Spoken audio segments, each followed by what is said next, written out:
Wedding guests who make themselves the main character. Oh my gosh, who says that? Seriously, it's not okay. I can't believe that people would actually try to make themselves the main character at like your wedding. Hey lovebirds, hey bride and groom, welcome back. We're talking about wedding planning tips and how to handle guests who try to make themselves the main character at your wedding. I still can't believe that this is a thing. This makes me so mad. And yes, it actually happened at my wedding. Let's just roll the clip because it's a lot.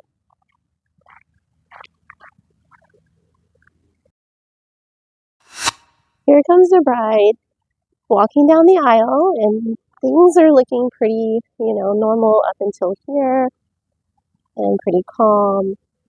But keep watching. Look to your right at the very bottom of your screen where the pointing hand is going to be. Oh boy. There is a little main character trying to steal the show, coming down the aisle and making it all about her. Her grandmother was there. She completely ignored this whole thing, or she set her up to do it. I don't know, but it was not okay. This was unacceptable behavior. You can see her come all the way across, down the aisle, and sits with her grandmother. Okay, so if this was your wedding, what would you do? Obviously, as the bride coming down the aisle, there's not a ton that you could do at all, right? Realistically, what are you going to do? Interrupt your wedding to say something to a child? Absolutely not. There was a grandmother in attendance and there was a mother in attendance. And the saddest part about this is that I don't know either of them. These are my husband's step family. So the stepfather has passed away over 10 years ago, and when my husband was growing up, the stepsister was like not in the house pretty much at all at that point. She is about 10 or so years older than my husband. I think it's about, 10 or 13 years or something, I forgot, older than my husband. And so she was a teenager at the time, and at the time that they, met and became like a combined family.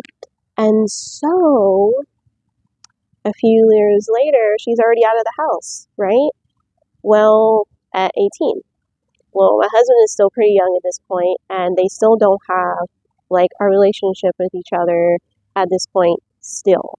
And so, at the point of their lives, right? And you fast forward, and now the stepsister is invited to your wedding, and I guess it would be like a step niece at that point. Yeah, I think that the little girl would be like a step niece, the little girl that you saw in the video.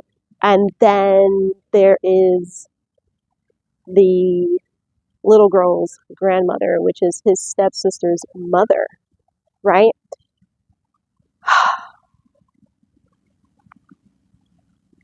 Nobody said anything. Nobody said anything. And it just goes to show you that like kids have really gotten out of hand. They weren't raised the way that like we were raised, and that is to be respectful. You go somewhere, you mind your P's and Q's, you mind your manners, and you listen to your parents, and you sit next to them when you go to a proper event. You don't just go ripping and running around like you choose and following the bride. That was completely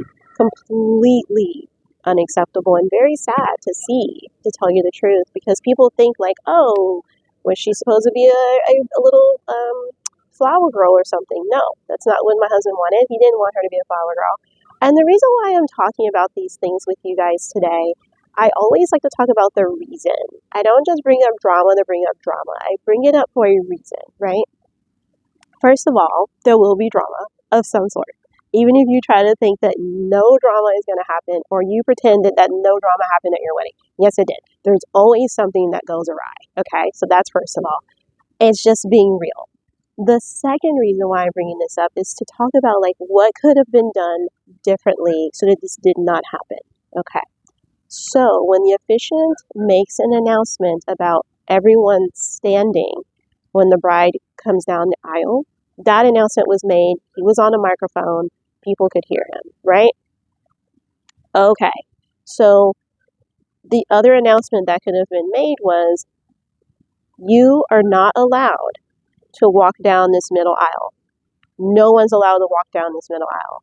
Now, you're going to have guests that aren't going to listen to that, right? So they're not going to listen to the officiant if he says, please find your seats from the side aisles. So go around to the side. Do not come down the middle aisle. We're leaving this for the bride. Don't walk down the middle aisle, okay? Now, something else that could have been done besides the announcement is like roping off the aisle, right?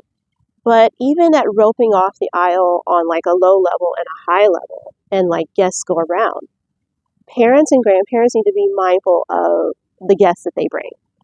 Very mindful, especially of little children, right? Or people that have like any sort of like disabilities or something that maybe they don't understand the instructions, the directions of how to act proper at a proper event. So those are two things that could be done. Technically three. The officiant makes an announcement. There's roping off. There's people that bring their guests that are accountable for their guests, right? People who were invited, but then they brought like a child because children were not even invited to our wedding. That was the other thing. There were literally only 3 children that were technically, well, 4, if you also count my niece that was there, who was a flower girl officially, who was there for every part of the planning. Oh, she's so great, and she did really great. Very respectful little girl. But we're raising her right. You know what I mean? The family is raising her right. It's not just on the mom and dad. It's the grandparents. It's me as the aunt. It's the uncles. Everybody. And so, yeah. But then you have children that are not being raised like my niece, and it's really sad. It's sad to see because they were sitting in the front row, and I had never met them ever in my life. So I don't know who this child is. I don't know who she belongs to. I don't know who this grandmother is that's running around with her. I don't know who her mother is.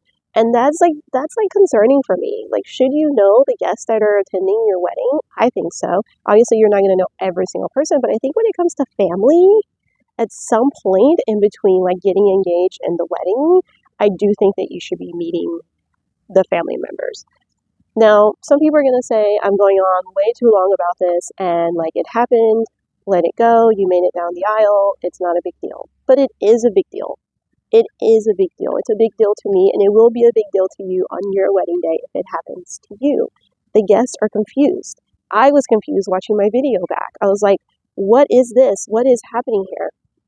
And you could even see that the cameraman even like moved the camera a little bit to even show her sitting down in that seat instead of keeping it on me. So now even his focus was like changed, and that's not good. That's not good. We don't want that. That is not the focus of the day is you as the bride and the groom. Okay? The focus is not the wedding guests. We love them. We're happy that they're here, but it's not their special day. It's not their big day. That's not the focus, right? So there's another way that this could have been handled differently. So this is number 4, and I'm also going to mention number 5. So far we've mentioned 3. So far we've mentioned the officiant making an announcement because he has a microphone. He's loud. We've talked about guests that are parents, grandparents, things like that are accountable for like their children, younger, smaller guests, or someone who's disabled who won't understand instructions, right? We also talked about roping off the aisle so that people know you have to go around, and if you need to get up for any reason, you're going to go around. You're not going to go down the middle. Please don't do that. And then, so number 4, this is a pretty good one, I think, and that is having an usher. So you don't need to go hire an usher. You can have a family member be an usher, and they are going to escort guests to their seats. But we're going to talk more about ushers at another time. Right now, we can just say you can have an usher in order to tell people, hey, once you're seated, and do not come down this aisle. Place them at the middle aisle so that if somebody was to try to come that way, they just immediately, kind of put out an arm and say thank you, Just like you would see people do at church whenever you want to come in and they're like, nope, you can't come in right now, because this was an outdoor wedding, there's no door. So a lot of times at church you could close the door. But because it was an outdoor wedding in a beautiful garden, there's no door. So you need to have like someone standing there that's like, nope, you can't go this way, you're gonna have to go around. So that little girl would have been stopped right there at that point, and it would have been her own fault because she didn't listen to directions from the officiant at that point. She didn't see the rope, all kinds of stuff, right? Um, Obviously, by the time the bride walks down the aisle, the rope would have already been down anyways because I'm walking down the aisle and I can't have a rope there, duh, and neither could the bridesmaids. So all the way around, the rope thing is only going to help in the beginning. It's not going to help once the ceremony procession starts down the aisle, right? So the fifth thing that could be helpful is hire security. Just plain out hire security to be at your wedding. Have them be the bigger men who are dressed in like tuxedo or suit. They blend in with the guests, right? With whatever the attire is for the guest, but they are like bigger, tall men, like football player looking men who can handle, being, very serious and very stern in the face, but also that erect posture, right? So they don't even have to say anything. They're there to stand there at the aisles. And if somebody was to come through, they're like, nope, you're going to have to go around. Thank you. The announcement was made a little bit ago. Maybe you didn't hear it. Something like that. Now, also, the day of coordinator, we had two of them. We had two for the venue. So technically, this should not have happened. Where was the other coordinator? Where was she? We paid to have these people there, and they're not doing their job, right? So one of them should have been standing at the aisle until I was officially in my place on the altar. That should have happened. And they should have stood there the whole time. There should have been one or two of them standing there the whole time. Now, the other one went to like fluff my dress, but she didn't even tell me she was going to do that. So like I kept walking down the aisle. You can see that in the video as well. But if they would have prepped me and told me to like stop right there when you get to the aisle, we're going to fluff your dress again, because I had to make a couple of corners to get to that position of the aisle and then walk down it. I just kept walking. I didn't actually stop like you see a lot of brides do, but it's a lot going on that day. I had never been coached to stop, and so had somebody had told me that even prior to, but especially on the day of, like, hey, make sure that you stop here. Your dress is going to get fluffed again, so that when you walk down, it'll be this beautiful train behind you that's fluffed out. So yeah, so that's six ways that this could have been avoided. Okay, and I'm only sharing this with you guys because I want you to have real wedding planning tips that are going to help you. And I'm not just bringing up drama just to bring out drama. There's a lot of drama all over the internet. We don't need that. This makes me even sadder. So not only did this happen once, but it happened twice. Here is this little person who wants to be the main character, and I almost bumped right into them. And if I had, it would have been their fault, not mine. But it would have made me so sad if I had. And look, you can even see the day of coordinator is on the side. She walked away. Rewind. So if you go back and you rewind that for just a little bit, you can see that the day of coordinator is sitting at the DJ booth. What is she doing there? Like I said, there were two of them. So now we're at the grand entrance for the reception, and this little star of the show, definitely was trying her best to make another appearance. And this is because it wasn't handled the first time at the ceremony. And of course, like, what am I going to do? I am in the moment. Me and my husband are so excited. We're married. Like, we're not thinking about that. And we're not going to go and talk to this little girl. That's not our place. And we literally aren't even thinking about it. It wasn't until we saw the video that this was kind of like brought back to memory. And we were both so gutted. We were so sad that this happened. And especially that it happened 2 times. The fact is, it didn't have to be this way. We had 2 day of wedding coordinators. Do your job, ladies. Like, this did not need to go down this way. So An announcement could have been made by the DJ now. So now the officiant is sitting down. He's there to watch the grand entrance and be a part of the festivities. So this is not his job. Now it's the DJ's job to make the announcement and tell people, please don't enter this area where we're going to be having the grand entrance. Now, let me tell you once again, this was on purpose, because when the bridesmaids walked down the altar for the procession, walked down the aisle to the altar for the procession during the ceremony, that little girl did not do this. So it was a setup to do this during when I walked down the aisle as a bride. Okay, it's very serious. This was intent. And then at the reception, once again, we had our entire bridal party who walked before us. They did a little dance. The entire bridal party, including my mother-in-law. So they had time to interrupt them or go up to them and say hi or whatever, because she knew the mother-in-law, she knew my husband's mom. So none of this made any sense. And not only that, my husband's mom walked in first, just like she did at the ceremony. So none of this makes any sense. She's now, watching just like everyone else, and so should that little girl and her grandmother. They should have been watching alongside with her.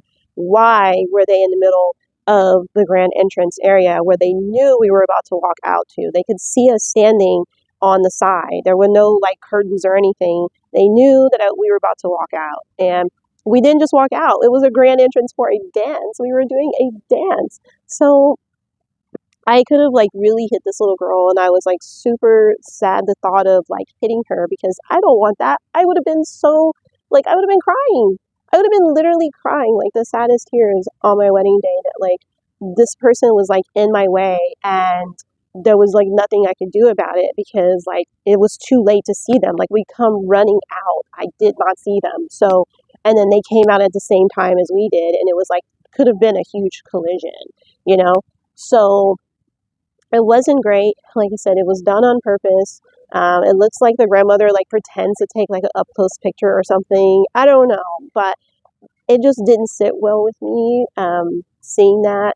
And this is how wedding guests can try to make themselves the main character at your wedding, and you don't want it. So you want to put in precautions that are going to help you to where this doesn't happen. Now, that was a pretty wide dance floor space, but had the DJ had made an announcement, told people, please don't walk through here once the procession has begun, once we are doing the introductions of the bridal party, please don't walk through here.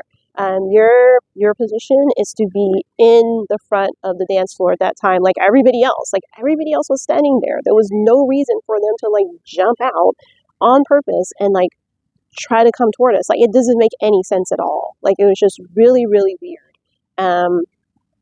So the DJ could have made the announcement that time. They could have roped off the dance floor between us and the guests, but that would have been super weird and awkward, and that would have been a long rope, and I don't really think it would have stopped these people. But the other thing is, when they make the announcement, the DJ could have said, okay, we do have ushers here, we do have security here, they're dressed in wedding attire. Please understand that if you are to come across the dance floor, or in the ceremony case, come onto the aisle after we have asked you very nicely not to do that, you will be removed from the wedding. So that way that people know ahead of time, if you do this, family member or not, you will be removed from the wedding because it's unacceptable behavior, and you're doing your best to make this day about you and to ruin this wedding on purpose. And so we will forever have those memories of these, incidences happening, and they could have been worse. Yes, I know I'm going to have people out there in the comments that are like, oh my gosh, this could have been a whole lot worse. Don't worry about it. Don't stress about it. I don't worry about it, and I don't stress about it. The day has already come and gone, and it was a great day besides these things. But I'm here to help you with real wedding planning tips. You're going to hear a lot about oh, what bouquet to get and all these kind of things, but I'm talking to you about real things that are happening, and so that you guys understand, you can trust me with how weddings really go. The good, the great, and the not so good, and the not so great. Okay? So I think that everybody wants a good bestie like that, that's going to be honest with them. We all want that. We don't want that friend that's going to just like lie to us and tell us what we like want to hear, which we all just want to hear the good stuff. I mean, unless you're like me, where I I do want to hear the things that could go awry so that like I'm prepared, the best way I can. We can't be perfectly prepared in every scenario. I know that. But if there are some precautions that you can take that are going to help you on your wedding day, why not have all the good tips that you possibly can? You don't have to take every piece of advice, right? But take the stuff that could benefit you, because trust me, you're going to come back later and be like, you know what, my content creator was right. Like, oh, girl, let me tell you what my content creator put me on. And then you're going to be able to share this with somebody else that's going to be having a wedding. And then things are going to be so detailed and laid out for them in that wedding planning tips playlist from your wedding content creator that helped you out. So we can all like share in this and do better. But you know what? If you're that person out there who is trying to make yourself the main character at someone's wedding and you're just a wedding guest that day, it is not your wedding day, it is not your birthday, none of that stuff. It's not the focus on you that day. Hear me on this. There will come a day that it is your day. And you're going to be wanting everyone to be just as excited for you and celebrating you and putting the focus on you as you are seeing the bride and groom get married that day. So remember, your day is coming. Your day is coming. You may get days, okay? You may get days. You may get, bridal shower and baby shower and tons of big birthday celebrations in your life and a really beautiful, memorable wedding as well. But this day is not your day. So be a wedding guest and be a good wedding guest. Okay?